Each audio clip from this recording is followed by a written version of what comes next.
စောင့်နေတယ်ဒါပေမဲ့ဘုံဘုံကစာတင်တိုင်းဖွင့်လာတာအသက်28နှစ်တည်းကဖွင့်လာတော့အမြဲတမ်းစာတင်တော့ကျောင်းသားတွေကိုမေးတယ်လို့ပဲဘုံဘုံကျောင်းသားတွေကိုဘုံဘုံနေတိုင်းတင်တဲ့အချိန်တိုင်းမေးတယ်မနက်ဖြန်တိုင်းမှာစာမေးပွဲရှိတယ်မနက်ဖြန်တိုင်းမှာဘာရှိတယ်အချိန်တိုင်းမှာသေမင်းရှိတယ်အချိန်တိုင်းမှာဘာရှိတယ်အဲ့ဒါနေတိုင်းဆိုခိုင်းတာမဟုတ်တာလားဟုတ်တာလားဟုတ်တယ်လေပါရမီထိုက်သောဒါနကိုပါရမီထိုက်အောင်ပြုစေခြင်းလို့ဒီတရားကိုဒီကနေ့ညမှာဘုံဘုံကလူရှင်လူမတွေပြောဘုံဘုံကကျေးဇူးဆက်မှာဟုတ်လားအဲ့တော့သဗ္ဗဒါနံဓမ္မဒါနံဇိနာတိဘာကြောင့်သဗ္ဗဒါနံဓမ္မဒါနံဇိနာတိဖြစ်တာလဲဗျာဘုံဘုံတို့ပြိဿများဒါနမပြုကြဘူးလားသီလကောမစောင့်တည်ကြဘူးလားသမထကောအာမထုတ်ကြဘူးလားဝိပဿနာဘာဝနာကောအာမထုတ်ကြဘူးလားဘာဖြစ်လို့ဒါနပြုတာလဲ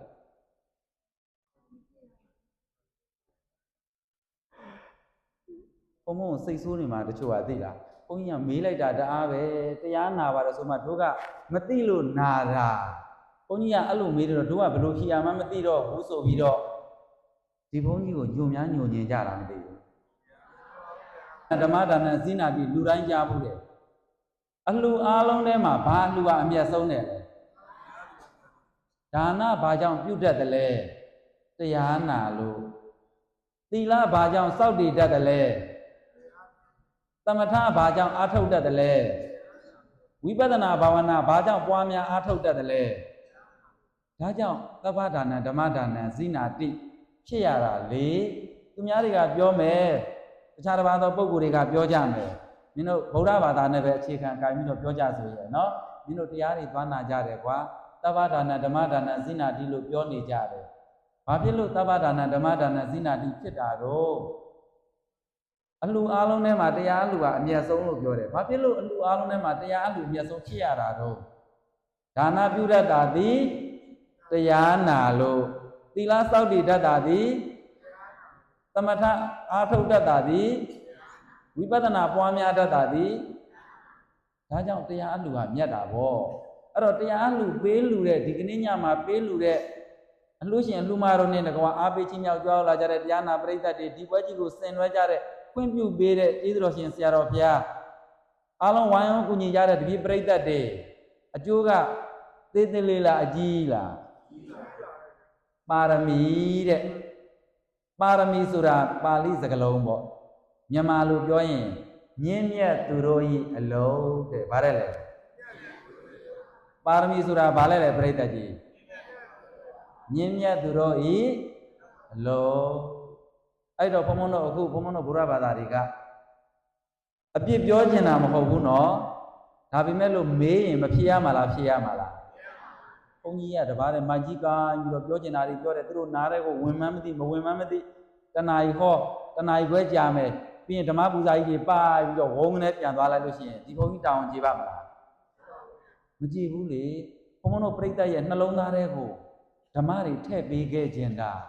အချိန်ရှိကြိုက်လုံးလာစိုက်ပြီးတော့မသိတာတွေကိုသိအောင်သွန်သင်ခဲ့ခြင်းတာဘုံဘုံကအခုချိန်မှာမိုးကုတ်တရားပြတဲ့ဆရာတော်ဖြစ်တဲ့အတွက်ကြောင့်တရားဓမ္မတွေကြီးပဲပြောပြီးတော့တရားထိုင်ရမယ့်အကြောင်းအရာတွေပဲပြောပြီးတော့သိသွားလို့ရှိရင်ဒါနကိုဘယ်လိုပြုရမှမသိသီလကိုဘယ်လိုစောင့်တည်ရမှမသိဆိုရင်အဆင်ပြေပါမလားမပြေဘူးနော်တရားနဲ့နှုတ်ကတွင်ပြောနေပေမဲ့လုပ်တဲ့အလုပ်တွေတရားနိုင်ဖို့အတွက်အစဉ်အတိုင်းလေးဘုံဘုံကသွားလိုက်ခြင်းတယ်ဒါကြောင့်မလို့ဘုံဘုံဒီကနေ့ညမှာဟောဖို့စဉ်းစားလာတာတော့တစ်မျိုးပါဗျာဘုံဘုံတို့တရားကြီးတွေကလည်းဝိပဿနာတရားလေးဟောပြီးပါဗျာလို့တောင်းထားတယ်နော်ဒါပေမဲ့ဒါနဘလို့ပြုရမှမသိတဲ့ပုဂ္ဂိုလ်တယောက်ကသီလဘလို့စောင့်တည်ရမှမသိတဲ့ပုဂ္ဂိုလ်တယောက်ကသမထဘာဝနာဝိပဿနာဘာဝနာတွေကိုဘလို့လမ်းကြောင်းနဲ့သွားကြမလဲသဘောပေါက်ရလားဟဲ့ကဲဒါဆိုရင်ဘုံဘုံကလက်ကြီးဟုတ်ပြီအဲ့တိုင်းဖြစ်ရမယ်နော်အဲ့တိုင်းဖြစ်ရမယ်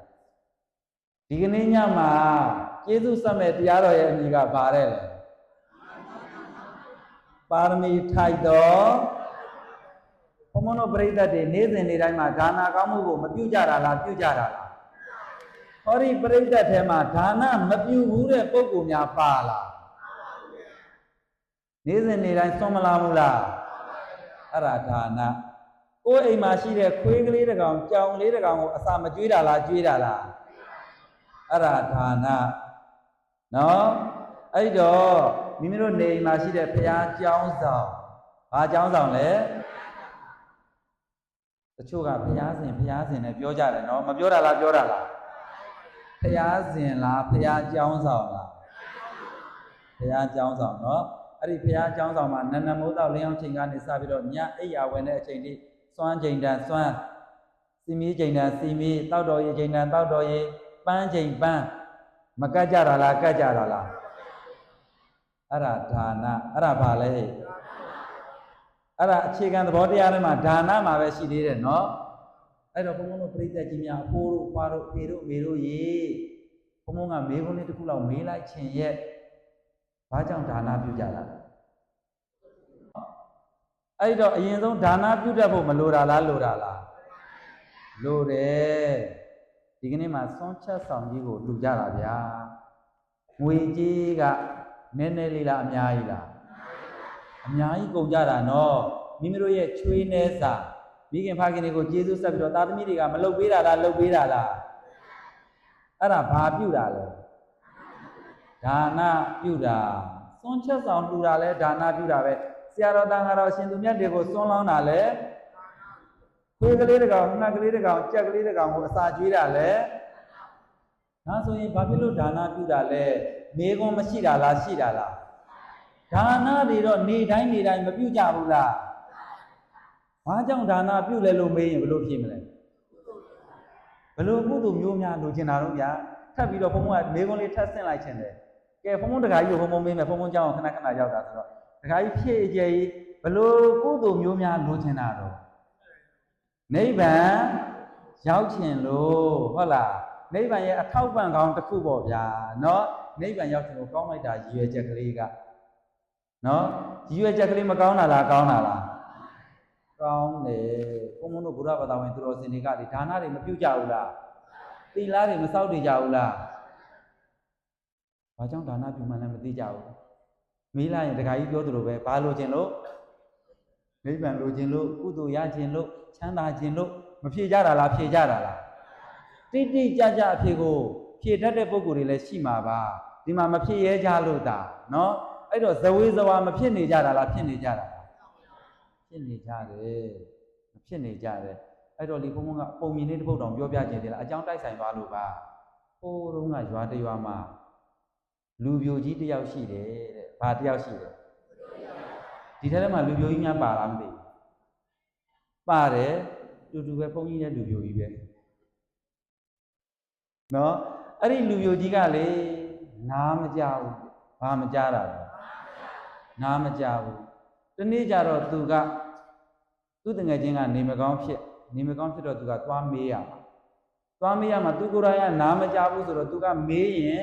သူမေးတဲ့အဟာကိုပဲသူကသိမှာလေကိုကပြန်ဖြေတာကိုသူကကြားမှာလားမကြားမှာလားမကြားတော့သူကသူ့စကားကိုသူကသူစင်ပြီးတော့သွားတာစကားလုံးလေး၃လုံးစင်သွားတယ်သူကသူ့တငယ်ချင်းကိုတွေ့တဲ့အခါကျရင်သူကမေးမယ်တငယ်ချင်းမင်းတတ်တာရဲ့လားပထမတစ်ခုမေးမယ်ဒုတိယတစ်ခုအနေနဲ့တငယ်ချင်းမင်းအခု